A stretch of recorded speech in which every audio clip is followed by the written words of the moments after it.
Legacy Maker, the All Sports Network.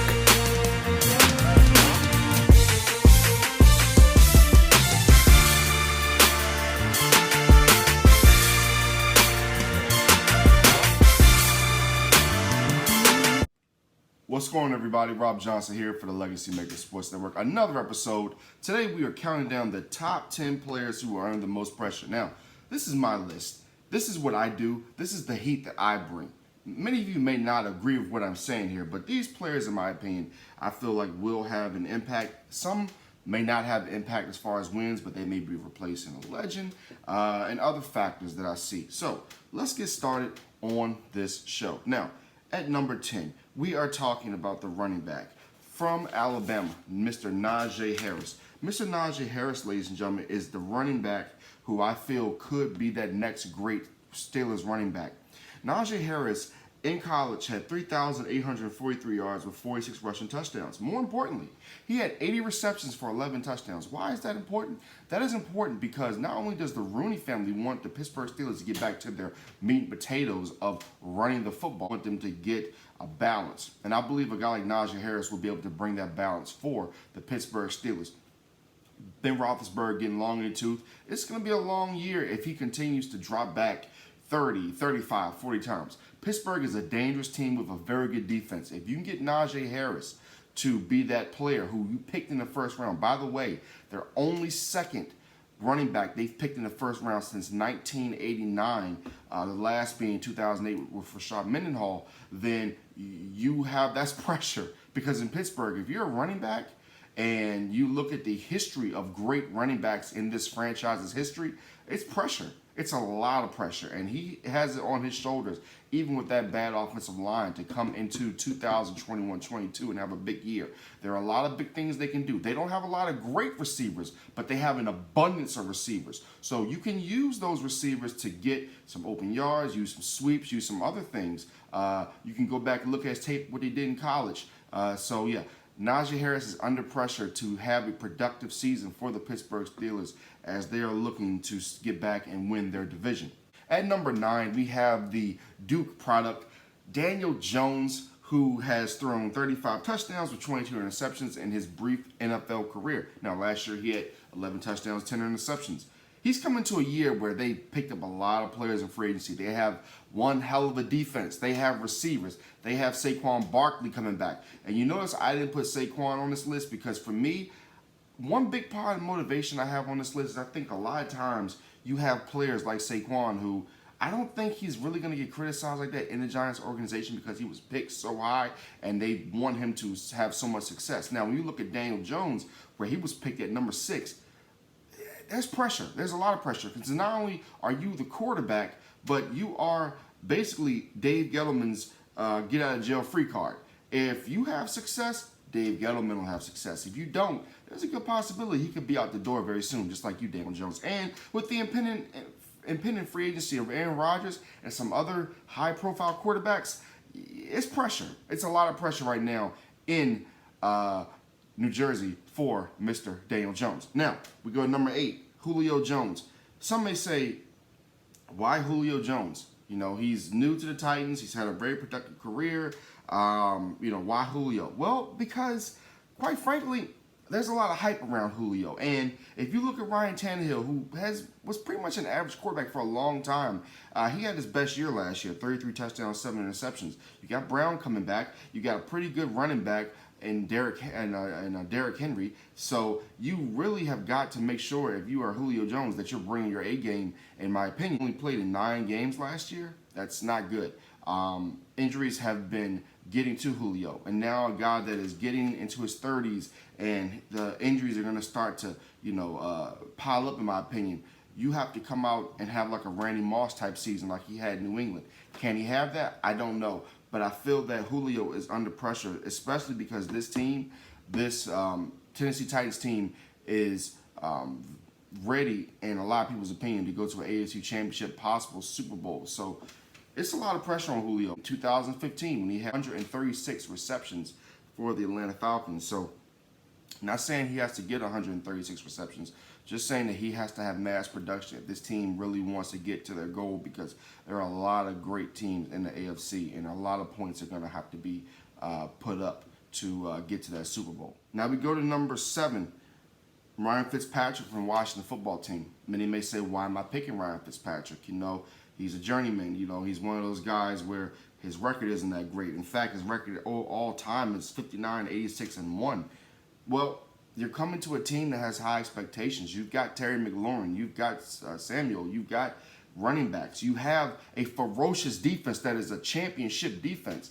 What are you going to do, Ryan Fitzpatrick? Are you going to screw it up? Are you going to be the guy that comes in and throws those critical interceptions? For all the hoopla last year, he had, 13 touchdowns, 8 interceptions for the Miami Dolphins. He still got replaced. So there's a good chance he could be replaced this year. He could be replaced by Heineke or Allen. So the pressure's on Ryan Fitzpatrick. Everybody's calling him Fitz. Everybody's giving him all the praise. He's getting extra praise on the broadcast. I've been watching the Washington football team preseason games. He has to come out and prove it. And that starts game 1 against the LA Chargers, which is going to be a tough game for the Washington football team. You're not going to be able to hold that LA Chargers offense down forever. So unless they're getting turnovers and scoring off those, eventually that offense is going to have to score. And you have a number 1 receiver in Terry McLaurin, as I said before. So you have really no excuses, Ryan Fitzpatrick. Your record should be a lot better in the next upcoming year if you do things right. At number 6, we have Sam Darnold. Sam Darnold is a guy that, another person that I look at this list and I say a lot of excuses made for. But I will give him the benefit of the doubt. He played for the Jets, and the Jets can be a very unorganized organization. Over his career so far, 20-15 in 2018, this is touchdowns, interceptions, 19-13, and then last year he had 9 touchdowns, 11 interceptions. Overall, he has 45 touchdowns with 39 interceptions. Sam Darnold has a lot of talent. Sam Darnold is a type of player I think that can thrive in Carolina. Carolina is a place where the defense is building. I've heard from insiders, I've heard from people that are, covering the team, etc., that Carolina's defense is going to be very good this year. Also, you look at what they have on offense. Robbie Anderson, you have DJ Moore, David Moore, and Terrace Marshall. And not to mention, you have Christian McCaffrey coming back. So if all those receivers stay healthy and everybody is up to full health, there should be no excuse for Sam Darnold. You've got Matt Rule, who is an offensive genius. You have the formula. So really, this is up to Sam Darnold. Can Sam Darnold get it done? Because if he can't, then we cannot make any more excuses for him. I feel like we've made enough excuses for him, up to this point. Even I wasn't a fan of his coming out of college, but even I said that he showed some promise when he was on the field. So we'll see what happens to Sam Darnold. Will he succeed or will he fall flat on his face? We'll see. But the talent is there. If it's healthy, there should be no reason why Carolina shouldn't do good things this year and beyond. Zeke Elliott, now 26 years old, a running back. As we know, running backs, after they get over the age of 25, people start looking at them like, it's time for you to start, evaluating yourself and seeing if you're still that player. Because running backs have a short shelf life in the NFL. I will say this about Zeke Elliott. Last year, he had 244 carries. That was his lowest output since 2017 when he had 242 with the suspension. Do you realize that Ezekiel Elliott, in the years he had over 300 carries in the other 3 seasons, that he had better than 1,300 yards rushing? Those seasons when he had under 300 carries, he only rushed for about 900 or so yards. So this is a big year for him. Not only that, but you're looking at Dak Prescott, who is not going to get criticized, in my opinion, because he's coming off the ankle injury. He has other injuries. He's got things going on. Zeke Elliott, the pressure's on him. He is and I hate to bring the money into it, because I'm not the person that brings the money into it a lot of times, but you keep hearing people say he's a $90 million running back, the $90 million running back. Well, to pay a running back like that, especially when you look at the contracts that have been earned over the last maybe 3, 4, 5 years, through the Todd Gurley contract, through the Christian McCaffrey contract, even the Zeke Elliott contract, these guys have fallen production. Zeke Elliott was out of shape last year. There's no doubt about that. We don't know what was going on with him. We don't know if it was the pandemic, whatever. But he looks to be in supreme shape, and I expect him to bounce back. But for him, this is a lot of pressure because for the Dallas Cowboys to do anything, he has to play good football, and that's just the bottom line. There's no questions about that at all. Number 4, this player may be a shock to everybody, but I'm going to hark back to a player I had earlier, and this player is Calvin Ridley. And I say Calvin Ridley because of the simple fact that you are replacing a legend. And there have been many times in Atlanta where legends have been replaced. When going back to Deion Sanders, when he had to be replaced. When you go back to Michael Vick, when Matt Ryan had to come in. This is another one of those instances. I believe Calvin Ridley, he was one of my favorite players coming out of college, and I really liked his game. But this is what you're going to be replacing, ladies and gentlemen. Like I said, I'm bringing you facts. Most of this video, in fact, all this video, I've brought you number 100% facts. And this is what he has to replace. 848 receptions, 12,896 yards, 60 touchdowns. That is Julio Jones' numbers throughout his years with the Atlanta Falcons. And that's huge. And when you look at Calvin Ridley, what he did last year, he had 90 catches for 1,374 yards and 9 touchdowns. He's going to have to continue that production. There are not many receivers behind him, so there might be some double teams. But you now have Kyle Pitts, the dynamic tight end out of Florida, so you have that weapon. He and Matt Ryan are going to have to hook up. They're going to have to hook up often. They're going to have to hook up late because the Falcons' defense is still not going to be good, ladies and gentlemen, and that means they're going to have to put up a lot of points. So the pressure is going to be on Calvin Ridley to catch a lot of balls and a lot of touchdowns this year for the Atlanta Falcons. So there's pressure on him because, trust me, the fans in Atlanta, they're not going to forget that they got rid of Julio Jones. They're not going to forget that the marriage is now over.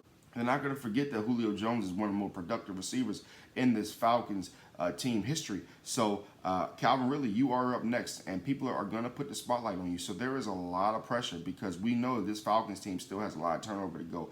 We don't know what's going to happen with Matt Ryan next couple of years. So this franchise is pretty much a question mark right now when it comes to the future. So can you be that bright spot along Kyle Pitts? At number 3, ladies and gentlemen, we have Matt Stafford. Now, this is the one I was waiting to get to. Matt Stafford has thrown for more than 30 touchdowns only twice in his career. He had Calvin Johnson. He's had plenty of good receivers. When you tell me that he didn't have many weapons, I mean, let me ask you how many times Tom Brady had major weapons. He had Randy Moss, but other than that, what did he really have? You know, what did he really have?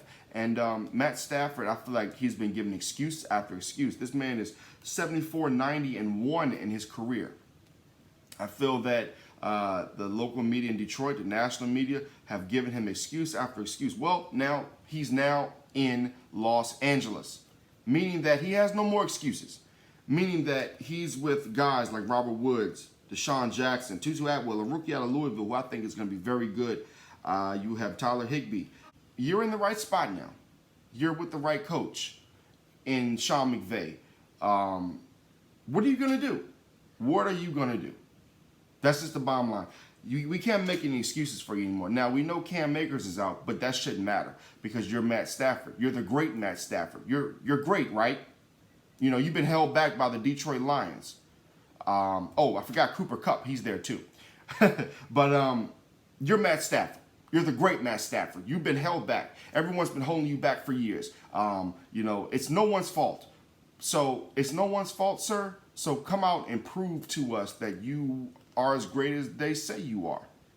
I don't think so, but that's why the pressure's on you to prove us all wrong. Now, number 2, we go to Baker Mayfield and Odell Beckham Jr. I made this a combo because I feel like these two are connected in so many ways. Baker Mayfield, not really about his numbers. It's more about can he be more consistent. When you talk about last year's playoff game against the Kansas City Chiefs, when he had 204 yards, one touchdown, 1 interception, Patrick Mahomes went out that game early.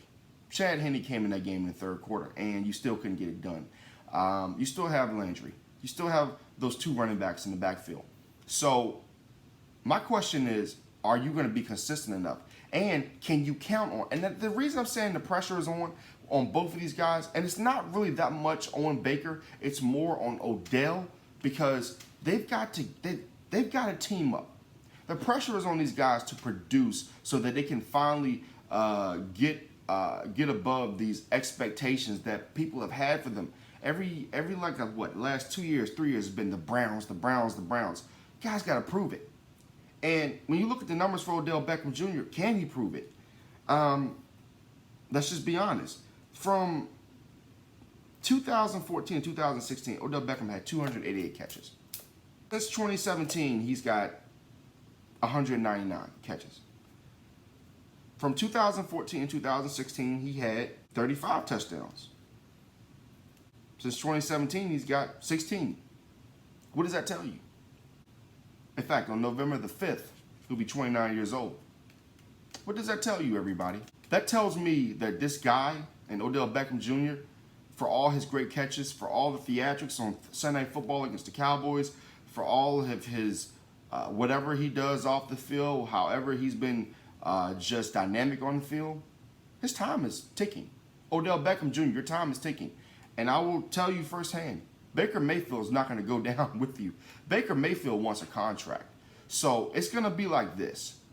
If Odell is producing mid-season, oh yeah, the Browns, they're going to be in good shape.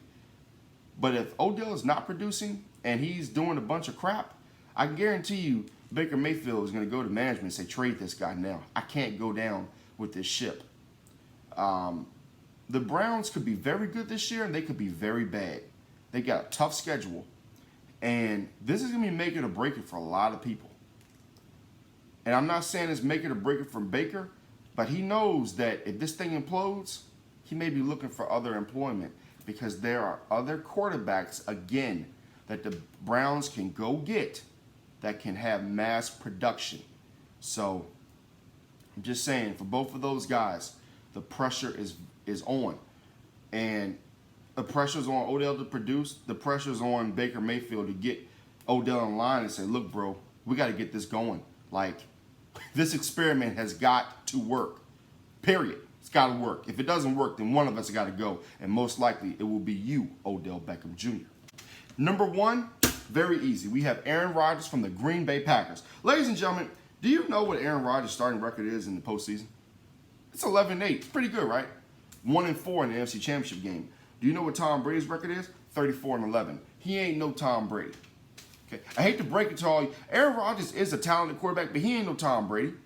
Aaron Rodgers has had a lot of talent at wide receiver. He's had talented defenses. He's another one where there's a lot of excuse making produced over the years. You know, this offseason, he didn't want to join his team. He didn't want to do this. He didn't want to join the offseason program. You know, he needed to get his mental health right, which I have no problem with. I'm just clarifying. I have no problem with it, but I'm just saying it's just part of the offseason drama that Aaron Rodgers brought. You know, he's talking about the last dance. And now my question is, how can you talk about the last dance when you've only won one championship? Last dance? You think about the Bulls, but at that time, the Bulls had 5 championships. You've got 1 championship, Aaron Rodgers. You've done a whole lot of talking. You've said that this could be your last hurrah. This could be it. You know, you have all these demands. You know, when are you going to produce, Aaron Rodgers? You had a chance against Tom Brady, but you froze up in the NFC Championship game, just like the frozen tundra of Green Bay. You froze up. The pressure's on you because we're tired of hearing you talk. We're tired of hearing you make excuses. Sir, just get to the Super Bowl, win another championship, and if you want to leave Green Bay, leave. If you want to retire, retire. But we're tired of hearing your trap. We're tired of hearing your excuses. Aaron Rodgers, you're a great quarterback. You are a terrific quarterback, one of the greats of all time. But you need another championship. Hell, even Peyton Manning got a second championship. You need more than one to be validated as one of the greatest. It's the difference between being a great quarterback and the greatest. And even then, nobody's saying you're going to catch Tom Brady. And right now, that's the gold standard, right? That's who you want to beat. That's who you're hanging out with. Beat you in the NFC Championship game. You were hanging out with him during the offseason. Who does that, sir? I wouldn't hang out with a guy who just beat me and tore my heart out in the NFC Championship game. That shows me everything I need to know about you, Aaron Rodgers. Are you really serious about winning? Do you really care about winning? Or do you just like putting up the numbers? The pressure's on, Aaron Rodgers. The pressure's on. Produce a championship or shut the hell up. Ladies and gentlemen, this has been Rob Johnson for the Legacy Maker Sports Network, and I will see you guys next time. I hope you enjoyed this top 10. Make sure you check out the Legacy Maker Sports Network on YouTube, Facebook, Instagram, and Twitter.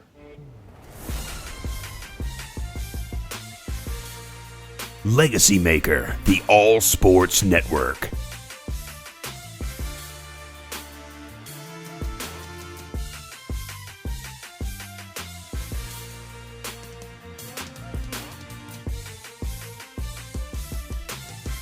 Legacy Maker, the All Sports Network.